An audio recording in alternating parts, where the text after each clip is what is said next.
a sit. So Mark, thanks for turning up, coming along tonight.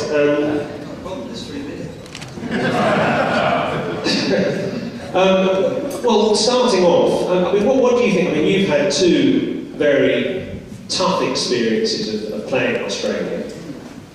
You know, what do you need to win there? Or what didn't you have as a team? Well, to the point, absolutely. Well, I had 3 tours to Australia. One of them was an A tour in 1996, in which we won every game. We virtually didn't go to sleep. We availed ourselves of everything that there was in Australia to amuse yourself with, and we still managed to win.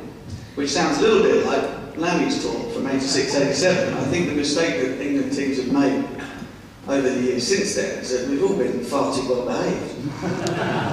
The 2 trips that I went on, 98, 99, we lost 3-1, which was actually closer than that. We probably should have drawn the series 2-2, but for the advent of, what do they call it, was the third umpire, which was supposed to have made sort of foolproof line decisions. Michael Slater should have been run out in the final test at Sydney by the length of, probably the length of the table, but the cameraman had been blocked off by a member of the Barmy Army, didn't get the shot, and therefore Michael Slater was kept in. He scored an unbelievable 120, which meant that Australia had a lead of only about 100, probably only 180 in the last innings, which was too many for us in the final innings. So that one should have been 2-2, and then the series after that, the 2002-2003 series, we got absolutely obliterated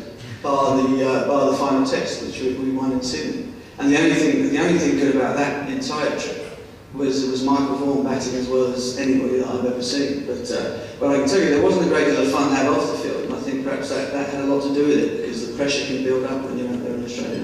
So is it really, because you started your first tour, Ashes tour, you started with 100 in Queensland, in Brisbane, and you didn't win that test, and then the second tour in Brisbane, the first test, was a disaster. So talk us through that, because a lot of people have said that Brisbane is the key to it. If you get going well, that can be a good portal for things to come. Yeah, I think it's a negative positive, that, because I don't think anybody's won in Brisbane for about 20 years. Well, since Gatting's tour. Precisely. I don't think anyone has beaten Australia over there. But why is it so important to do well in that first test, if it doesn't sound an obvious question?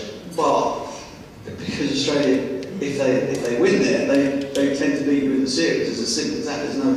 There's no voodoo about it. It's just simply a fact that they tend to win there and then lost the series from there.